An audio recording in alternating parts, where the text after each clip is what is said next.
যিদিনাই দেৰিকৈ ভাত ৰান্ধি সিদিনাই চিঞৰি চিঞৰি আহিব, পমিলি ঐ পমিলি ভাত হ'ল নে নাই? আকৌ যিদিনা সোনকালে ভাত ৰান্ধি সিদিনা আহিব বেলি ডুবাৰ পৰত, আহক নহয় আজি ভালকৈ এসেকা দিহে এৰি।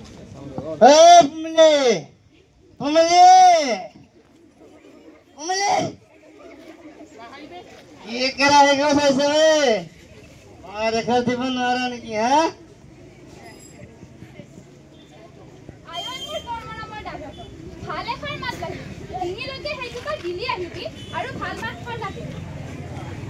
ৰাতিপুৱাই অহাৰ লগে লগে আৰম্ভ কৰিলে খালি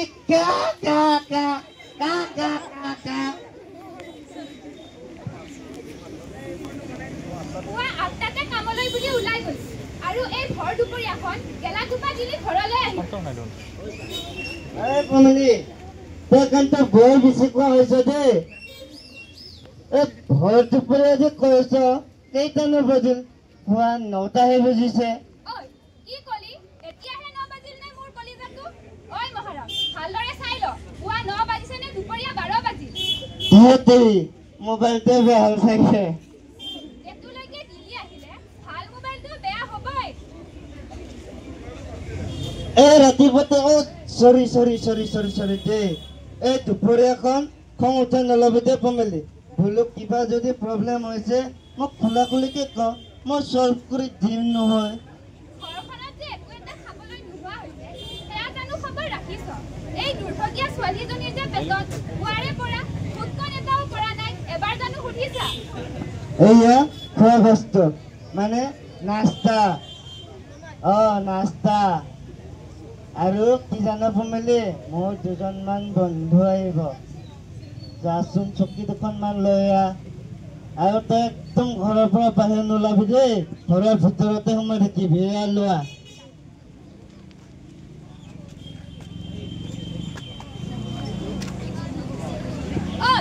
এইকেইটা আকৌ কৰ পৰা কি জন্তু মাতি আনিছ? বোকাৰে লুতুৰি পুতুৰি হৈ আহিছে দেখোন। ৰাস্তাত কেইবাৰমান পিছল খাই এইখিনি পালেহি। দিগম্বৰ, তোৰ বইনাকে আমাক অপমান কৰিছে। It's not good. Bruyne Ramakanta অকল অপমানে কৰা নাই নহয়, আমাক বেয়া বেয়াকৈ গালিও পাৰিছে। মানে তাই ক'ব বিচাৰিছে তহঁতে ইয়াৰ পৰা নিজে আঁতৰি যাবি নে আঁতৰাই পঠিয়াব লাগিব? কোনে ইয়াত হাল্লা কৰি আছে? কোনে কেইটা? তহঁতে মোক চিনি পাইছনে? মই এখন গাঁৱৰ গাঁওবুঢ়া, গতিকে গাঁওখনৰ দায়িত্ব মোৰ ওপৰত আছে। এই গাঁৱত কোনেও মদ ভাং খাই অহত ভালি কৰিব নোৱাৰে বুলি তহঁতে জাননে? মা দেউতা ঢুকোৱাৰ পিছৰে পৰা ঘৰখন কিদৰে চলাইছো একমাত্ৰ মইহে জানো। এইজন মোৰ দাদা, সমাজৰ আগত চিনাকি দিবলৈ বৰ লাজ পাব খুৰা। গাঁওখনৰ 1 নম্বৰ মদাহী। ৰমাকান্ত, আমি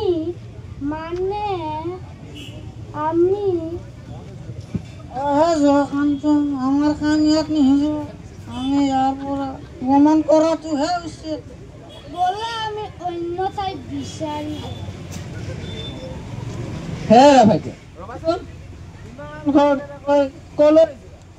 কিছু সময় থকাচোন।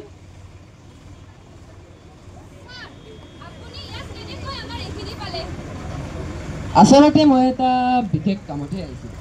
দেখিলোঁ ইহঁতে মদ ভাং খাই অভদ্ৰামি কৰি আছে। মই কিন্তু ইহঁতক চিনি নাপাওঁ দেই। মদ খোৱা মানুহক বৰ বেয়া পাওঁ। য'তেই দেখোঁ তাতে এহেকাৰি দিবলৈ মন। আপুনি আহি ভালে কৰিলে ছাৰ। ইহঁতৰ নিচিনা ডেকাবোৰক এহেকা দিব নোৱাৰিলে এটা সময়ত আমাৰ সমাজখন কোনফালে গতি কৰিব ভাবিবই নোৱাৰি, নহয়নে ছাৰ? আপুনি 100% সঁচা কথা কৈছে। এনেবোৰ চিন্তাধাৰা কেৱল আপুনি আৰু মই কৰিলে নহ'ব। সমাজৰ প্ৰতিজন সচেতন ব্যক্তিয়ে এনেধৰণৰ চিন্তাধাৰা কৰিব লাগিব, তেতিয়াহে আমাৰ সমাজখন ভালদৰে চলিব।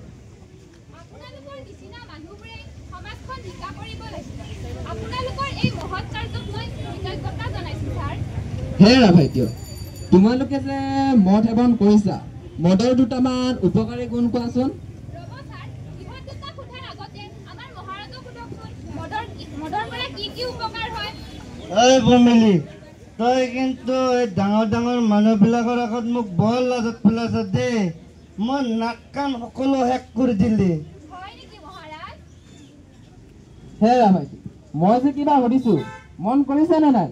বোলো যতে বাঘৰ ভয় তাতে ৰাতি হয়। ৰমাকান্ত তয়ে ক, মই নকওঁ।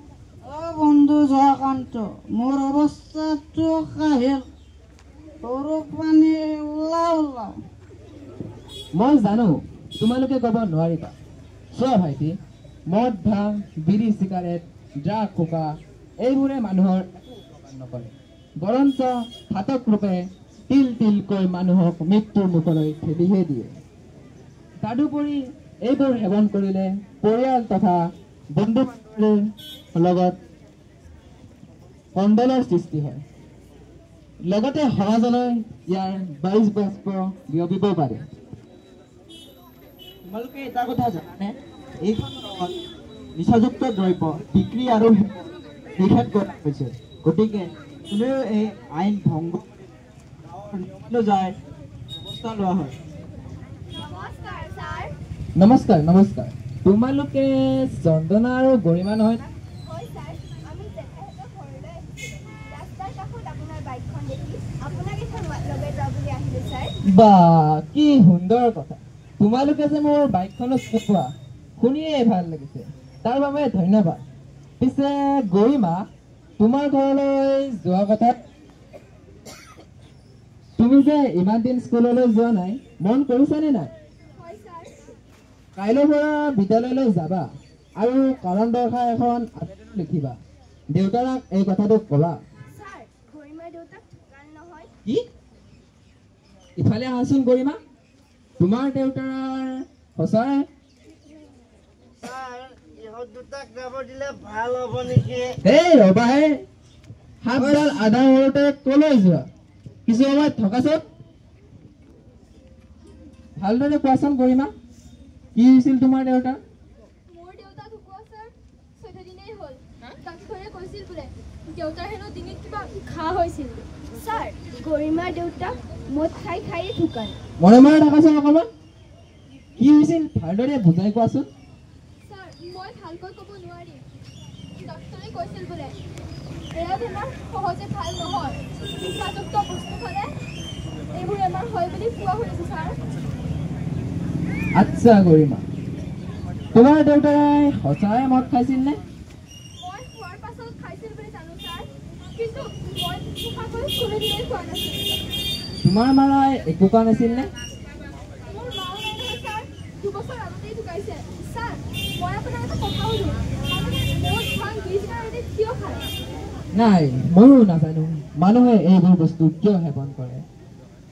ৰাইজ দেখিলে নে আপোনাৰ ভাবে কেনেধৰণে এই ঘাতক নিচাযুক্ত দ্ৰব্যই এটা মানুহক হত্যা কৰি এই ফুল কোমলীয়া ছোৱালীক অকলশৰীয়া কৰিলে।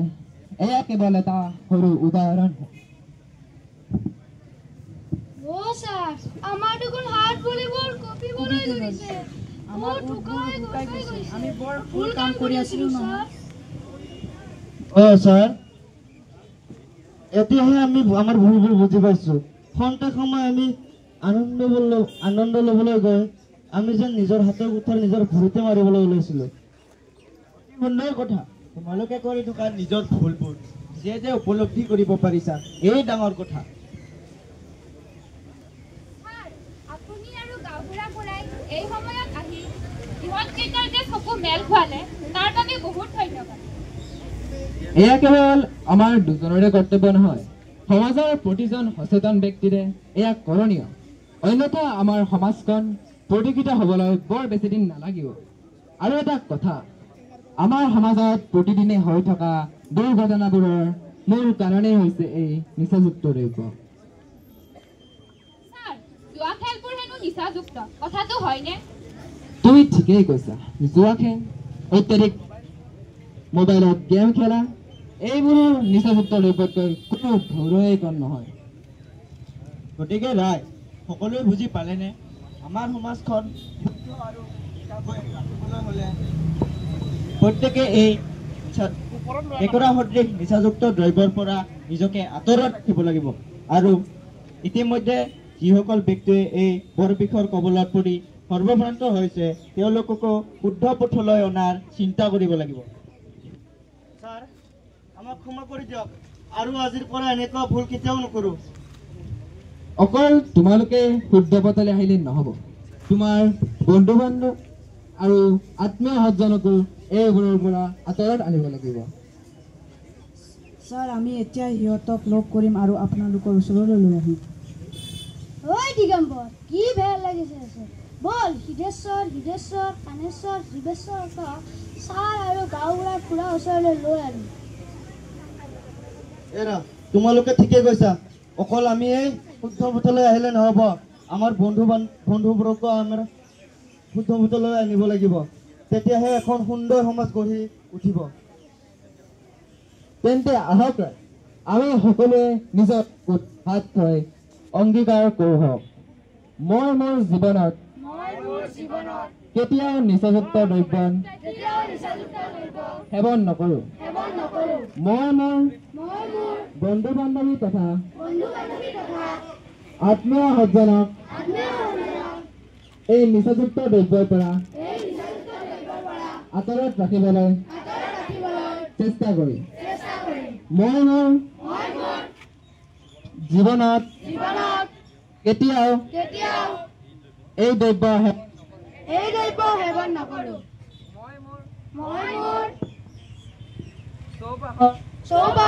পৰিৱেশ নিকাকৈ ৰাখিবলৈ চেষ্টা কৰিম। ধন্যবাদ।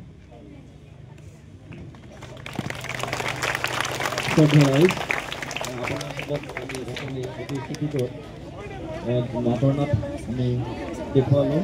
গতিকে এই বাটৰ নাটৰ